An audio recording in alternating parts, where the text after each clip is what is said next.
Bismillahirrahmanirrahim. Assalamualaikum warahmatullahi wabarakatuh. Alhamdulillah alladzi ahyana ba'dama amatana wa ilaihi nusyur. Asyhadu an la ilaha illallah wahdahu la syarikalah wa asyhadu anna Muhammadan abduhu wa rasuluh la nabiyya ba'd. Allahumma salli wa sallim wa barik ala hadzal nabil karim wa ala alihi wa sahbihi ajmain. Qala Allah ta'ala fil Qur'anil Karim, a'udzu billahi minasy syaithanir rajim. Bismillahirrahmanirrahim. Man amila salihan min dzakarin aw unsa wa huwa mu'min falanuhyiyannahu hayatan thayyibah wa lanajziyannahum ajrahum bi ahsani ma kanu ya'malun. Shadaqallahul azim. Bapak-bapak, ibu-ibu, jamaah salat subuh yang mudah-mudahan kita semua selalu dalam lindungan Allah, diberikan rahmat dan dimuliakan oleh Allah Subhanahu wa taala. Mari kita kembali memuji dan bersyukur kepada Allah. Alhamdulillah, pagi ini Allah sehatkan badan dan rohani kita. Allah kuatkan iman kita untuk memenuhi panggilannya. Allah lapangkan bagi kita waktu untuk beribadah kepadanya. Doa, salawat dan salam mari pula sama-sama kita mohonkan kepada Allah. Allahumma shalli ala Muhammad wa ala ali Muhammad. Mudah-mudahan Allah menyampaikannya buat baginda Rasulullah sallallahu alaihi wasallam. Bapak dan Ibu, pagi ini kita mengutip firman Allah surat An-Nahl ayat 97, di mana Allah menjelaskan bagaimana cara mendapatkan kehidupan yang baik. Bapak dan Ibu yang dimuliakan oleh Allah, hidup yang sedang kita lalui ini menuju titik di mana nanti kehidupan ini akan berakhir. Dalam perjalanan menuju titik akhir itu, setiap kita punya cita-cita, dan tentu cita-cita itu tidak keluar dari cita-cita yang Allah ajarkan dalam Al-Quran. Di dalam surat Al-Baqarah ayat 201 disebutkanlah ada 3 macam permintaan seseorang yang disampaikan kepada Allah, meskipun tidak semua yang meminta seperti itu, tapi ada kelompok yang senantiasa meminta kepada Allah, memohon kepada Allah agar diberikan kepadanya 3 hal. Pertama, kehidupan yang baik di dunia, kehidupan yang baik di akhirat, terhindar dari siksaan api neraka. Maka kalau kita berbicara tentang hayatan thayyibah, sebagaimana tadi ayat kita baca, kehidupan yang baik itu adalah cocok dengan doa tadi. Diberikan oleh Allah kebahagiaan di dunia, diberikan pula oleh Allah kebahagiaan kelak di akhirat, dan terhindar dari siksaan api neraka. Bapak dan Ibu yang dirahmati oleh Allah, lalu bagaimana cara mendapatkan kehidupan yang seperti itu? tentu dituntut kita melakukan berbagai bentuk perjuangan. Karena yang baik itu tidak akan datang dengan sendirinya kalau tidak kita usahakan. Ya. Harus ada usaha dari kita, dan usaha itu tidak boleh setengah-setengah hati. Harus dengan sungguh-sungguh, harus dengan mujahadah. Ya. Tidak bisa setengah-setengah hati. Bapak dan Ibu, kalau kita coba memahami ayat ini diawali dengan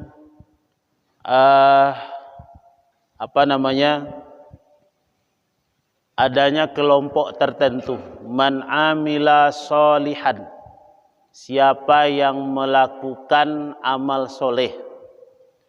Ini tidak merata Bapak Ibu. Berarti siapa yang memilih jalan untuk melakukan amal soleh. Dulu kita sudah sampaikan apa bedanya amal soleh dengan amal salah.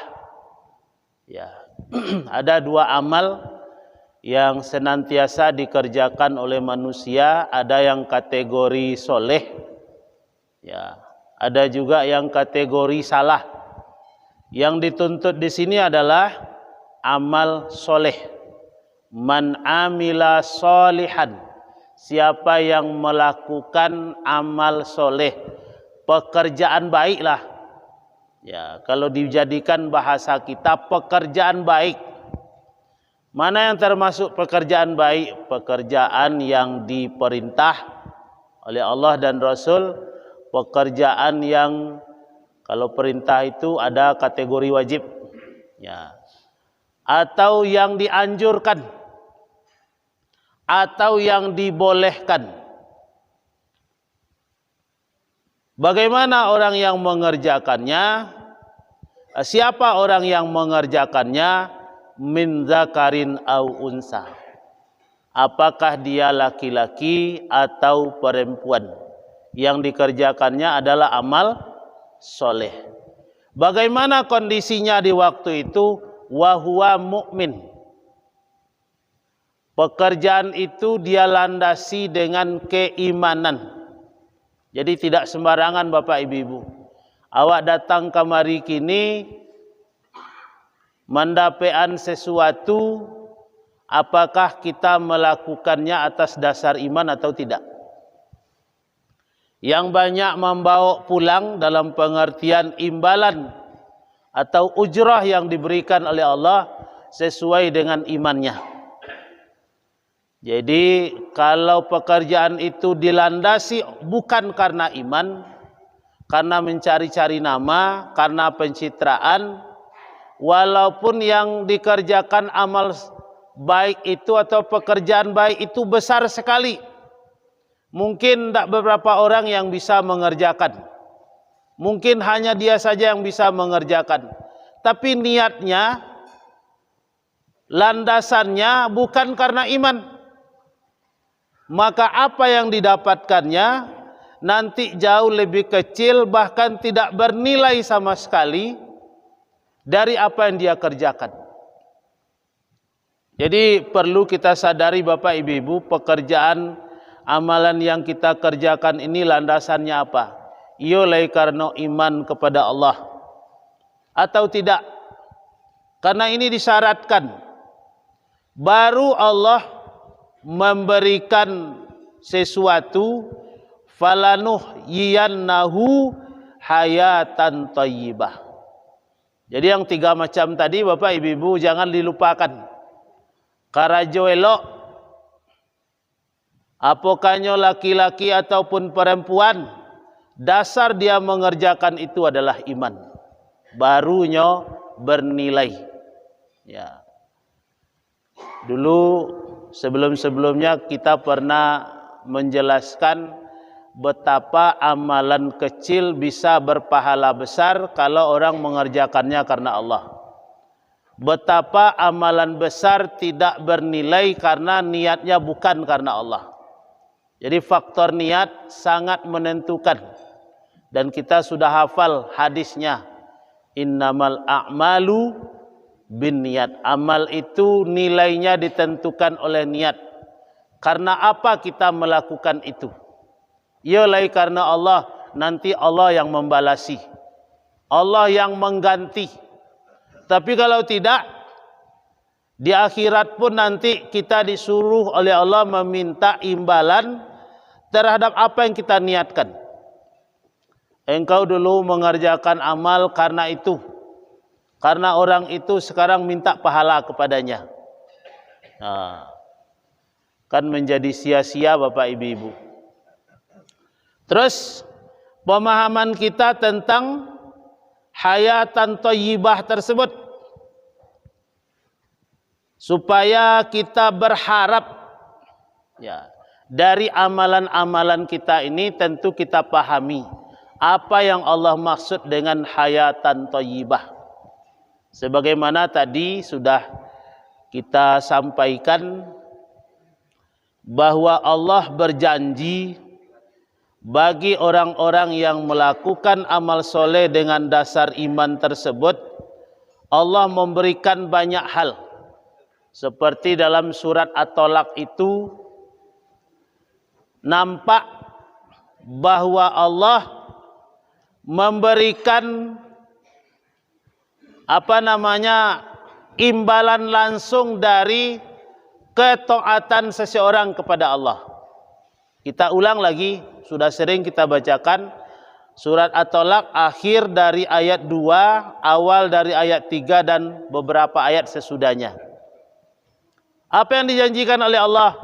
Wa may yattaqillaha yaj'al lahu makhraja. Siapa yang bertakwa kepada Allah, maka Allah carikan jalan keluar dari setiap kesulitannya. Kalau disuruh menunjuk awak dalam masaji ko sia ndak pernah mendapat kesulitan ndak dor. Kasadonyo kita pernah mengalami itu. Dan ketika mengalami itu berbagai macam pula yang kita dapatkan ketika itu. Ada orang yang memang betul begitu ada kesulitan, langsung Allah berikan jalan keluarnya. Ada yang lama, ada nan baru saja langsung ada jalan keluar sekali. Ada nan lama lah sampai sakitnya, lah sampai rusak pikirannya, jalan keluar lanjut ada oleh. Karena di lain pada ayat yang lain Allah juga menjanjikan itu. Siapa yang berpaling dari mengingatku, kata Allah, maka diberikan kehidupan yang sulit. Kalau sulit berarti kan kalau ada masalah payah jalan keluarnya. Ya. Bapak dan Ibu, terus apa lagi? Wa yarzuqhu min haitsu la yahtasib. Diberi oleh Allah rezeki dari yang tidak dikira-kira. Akece orang tua rasaki indak berpintu, rasaki indak bapintu. Ini termasuk kepada kategori hayatan thayyibah, kehidupan yang baik, rasakinya murah. Disangko cie iko matu ayenya nyo. Kiranya ketika lah digali semua tu banyak matu ayenya. Ada nang gadang, ada nan ndak gadang, ada lo nang ketek jumlahnya banyak. Rasaki itu kan bentuk itu. Ada nan ditanya semua pak kolai ga banyak matu ayenya, cieknya tapi gadang. De orang sebelah banyak matu air tapi ketek-ketek. Rasaki ke bentuk itu. Sumbernya bisa ciek 2, 3. Kalau Allah akan magih. Wa yarzuqhu min haitsu la yahtasib. Ya. Alun jadi wasabi padi le jagung lah masalah. Begitu. Sudah memanen jagung kambiang beranak lo beraiku. Kalau Allah akan magih. Tapi kalau kan indak, Ya. Jaguang dilando di angin, anak kambing mati lo jenduknya. Artinya begitu, bagi Allah tidak sulit menjadikan keadaan seseorang. Kalau dia kira Allah tidak ada yang kamu ambil, banyak sumbernya. Kalau dia ambil di Allah, mati saja matu air tadi, karyang semua. Bapak dan Ibu yang dimuliakan oleh Allah, apalagi wa may yattaqillaha yaj'al lahu min amrihi yusran. Itu kategori termasuk hayatan thayyibah juga. Siapa yang bertakwa kepada Allah, Allah jadikan urusan-urusannya menjadi mudah. Kalau tadi kesulitan, ada jalan keluar sekali. Kalau kini tidak, ada urusan mudah, lancar. Ya. Orang berjalan belok-belok banyak liku, hanya dapat jalan tol, perai loh. Ya. Kan kalau urusan mudah itu seperti itu. Kalau pai dari ke Pekanbaru, dari Pekanbaru pai ke Dumai, ke Duri, jalan biasa itu semua sampai jam. Tapi kalau jalan tol bisa 1,5 jam. Kira-kira kita dalam hidup itu bentuk itulah. Ada orang dan urusannya jalan tol dia kira Allah mudah. Ya, mudah sampainya. Ada juga yang sulit. Pacaban lo 3 kali lo di jalan. Ya, diambil lo orang mamalak lo 2 kali baru tiba. Ya. Begitu gambaran kehidupan Bapak Ibu. Tapi bagi orang yang bertakwa, begitu ada kesulitan, begitu ada urusan-urusannya, Allah mudahkan. Apalagi Bapak Ibu yang mungkin termasuk kategori hayatan thayyibah ini. Wa may yattaqillaha yukaffir anhu sayyiatihi wa yu'dzim lahu ajran. Siapa yang bertakwa kepada Allah, Allah ampuni dosa-dosanya. Dosa nan malake di awak ko bisa gugur, bisa lepas dari kita kalau kita semakin meningkatkan ketakwaan kepada Allah. Semakin barasianya. Barasia lahir dan batin. Tapi kalau orang yang semakin hari semakin jauh dari Allah, semakin hari semakin kotor, semakin hari semakin kotor. Akhirnya begitu banyak kotorannya, sulitlah untuk membersihkannya. Kalau tiba di kusui sarang tampuh, ndak kusui bulu ayam dah. Kalau kusui bulu ayam sabanta la licin lo balik, karyangnya la licin. Tapi kalau kusui sarang tampuh, ubeknya minyak tanah seketek tambah api-api.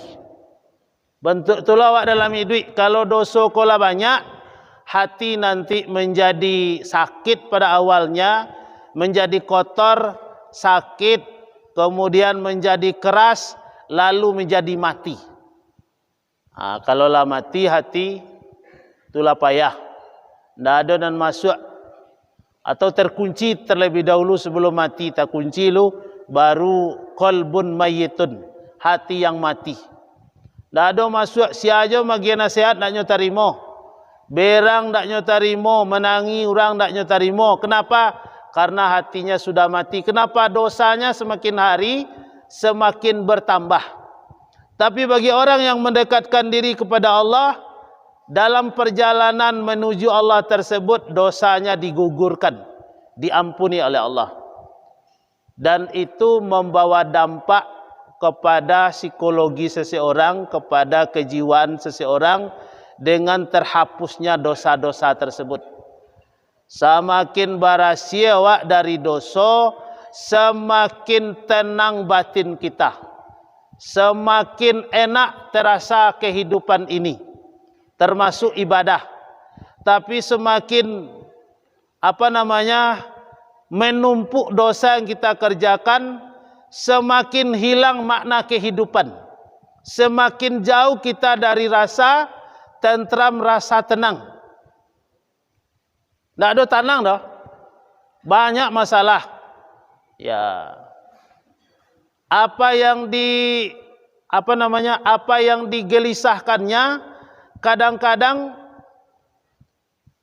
tidak patut dia gelisahkan. Ada orang nan untuk malam nyocari pagi, tapi Allah berikan ketenangan ke dalam dirinya, dia biasa-biasa saja. Ada orang yang untuk 2 bulan ke depan dia sudah gelisah dari sekarang. Aku dijual ko, 2 bulan yang datang baalai. Sementara ada orang nantuk sanjo lo nadolai, tapi Allah menjauhkan gelisah dari dirinya. Begitu Bapak Ibu-ibu. Jadi jangan awak menyangka nan berkecukupan itu dia tidak punya masalah, malah kadang-kadang banyak masalahnya. Jangan pula mengira bahwa orang yang berkekurangan itu menumpuk masalahnya, belum tentu juga. Tergantung dekat dan jauhnya dia kepada Allah. Kalau dakiknya kepada Allah, ada garansi tadi. Terakhir, wa yu'zim lahu ajran. Dilipat gandakan oleh Allah kepadanya ujrah. Ujrah bahasa awaknya upah. Bahasa agamonyo pahalu. Orang nan bertakwa ko ketika melakukan satu amal kebaikan ndak sama nilainya jo orang nama ngarajuan bukan dalam kondisi takwa. Gadang dia kira Allah sama-sama duduk dalam masjid pagi ko tidak sama apa yang diberikan oleh Allah kepada kita. Pertama, tersangkut niat kita. Yang kedua, mungkin ada kaitannya tersangkut pula keikhlasan kita. Nya hampir-hampir samanya, tapi ada bedanya.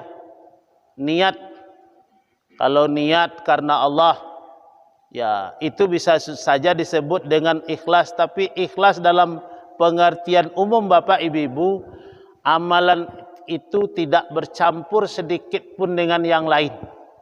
Semata-mata hanya mencari ridha Allah Subhanahu wa taala.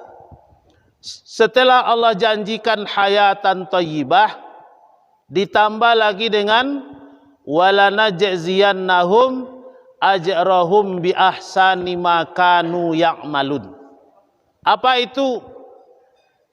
Dan sesungguhnya akan kami berikan balasan kepada mereka pahala yang lebih baik dari apa yang telah mereka kerjakan.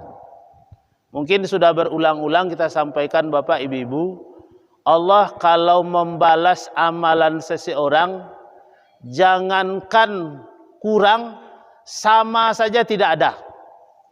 Artinya, cie awak karajuan amal cie lo dibalai di Allah ndak bentuk itu dah. Allah itu pemurah, pengasih penyayang. Lilladzina stajabu li rabbihimul husna. Adapun orang nan tunduk kepada kami, ketundukannya itu kami balasi dengan yang lebih baik. Cie awak karajuan 3 dagi di Allah, 10 dagi di Allah, sampai nanado 700 di balai di Allah. Cie awak karajuan di balai di Allah 700. Bahkan di ujung ayat disebutkan, dikuatkan lagi, wallahu yudha'iful liman yasha. Allah bisa bagi balasan lebih lo daripada 700 itu. Maka Bapak Ibu, yakinkan dalam hati kita, setiap amalan yang kita kerjakan dan kita sandarkan, kita sangkutkan kepada Allah, Allah pasti akan memberi balas, dan balasannya itu lebih baik dari apa yang kita kerjakan. Nah, kalau karajo di hadapan manusia, bisa jadi imbalannya taraso dawak lebih kurang daripada nanawak karajuan. Sebanyak iko dan karajo, iko tagir nyonya, mau pe awak. Tapi kalau di hadapan Allah ndak akan pernah mau pe awak dah. Maka ada video ambo bagi bagian dapat dari orang, ambo bagi bagian loh. Isinya, kalau kamu mencari dunia pasti tidak dapat. Kalaupun dapat pasti sedikit. Ya. Kalaupun dapat banyak, pasti tidak puas. Kalaupun puas, pasti tidak kekal. Jadi bersangkut-sangkut, kalau dunia dicari, nan dapet saketeknya. Kalaupun dapet banyak, tidak akan puas. Ada orang puer. Sudah beli oto, cek. Beli lo cek lagi. Sudah buat rumah, cek. Buat lo cek lagi. Itu manusia. Kalaupun puas, kepuasannya tidak kekal. Tapi kalau kamu mencari dunia, pasti dapat banyak. Selain banyak, puas. Selain puas, kekal. Itu kalau akhirat dicari. Kalau dikaja akhirat, dapetnya pertama pasti dapet. Sudah dapet banyak. Sudahlah banyak, puas. Dan sudahlah puas, kekal. Coba kita bandingkan. Kalau dikaja dunia pasti tidak dapat. Kalau le dapat saketeknya. Atau kalau le banyak indak puas dah. Di samping kalaupun puas kita, dia tidak akan kekal nikmat itu. Tapi kalau mencari dunia awak, dapatnya banyak, mendatangkan kepuasan, dan kepuasan itu kekal. Salamu-lamunya dapat. Makanya kenikmatan akhirat itu digambarkan sajak kini kenikmatan yang tidak berujung. Contoh berseloro saja Bapak Ibu. Kini kita dapat pasangan. Samakah pasangan kita yang kita lihat sekarang dengan waktu nikah dulu? Ala jauh bedanya. Apalagi anaknya lah 6 lah 7. Itu pasangan dunia itu contoh saja. Ya. Makin lama makin banyak kurangan nampak dah. Kalau ndak kue iman apa-apa batu kalau panganarinya. Ya. Kau ndak bentuk dulu lela kencong-kencong bentuk kini. Ibu-ibu mencari bentuk itulah. Apa kau dulu nan ganteng nampak di ibu ketika nikah tu dicari foto nikah tu dicari lo kini. Jauh na bedanya. Tapi itulah. Seperti itu memang dunia ini Allah jadikan tidak ada yang kekal. Tapi kalau di akhirat, selainnya tidak ada berubah. Bahkan ada orang yang dinikahkan langsung oleh Allah dengan 70 bidadari. Ini nak malia dari ciek kedua je tak tanggung banyak masalah dah. Lebih kalau pegawai negeri banyak syarat-syaratnya. Tapi kalau dia di akhirat suatu imbalan karena memang Allah berjanji memberi imbalan yang lebih baik, ya kenikmatan itu luar biasa. Maka yang pertama, jangan lampau laki hati ke dunia. Penyebab orang masuk neraka dek karena hati laki ke dunia. Fa amma man tagha wa asarul hayatad dunya. Adapun orang yang suka melampaui batas dan hatinya terlalu cenderung kepada dunia, fa innal jahima hiyal ma'wah. Maka neraka lah tampak pulangnya. Biasa-biasa sajalah. Awak anan awak dapetan awak syukuri. Dengan mensyukuri itu nikmat yang ada ini selain mungkin bertambah jumlahnya, bertambah keberkahannya. Ada orang gaek lah samo-samo namu uzur, tapi masih bisa memperlihatkan kehidupan yang harmonis. Nan basuh langsung dek awak barangkali pernah Bapak Ibu. Ambo pai ke rumah sakit M Jamil, mantan orang rumah bau be. Basulah pasangan nalah sange lansia. Suaminya tu umurnya 90 ampe kalau nak salah ambo.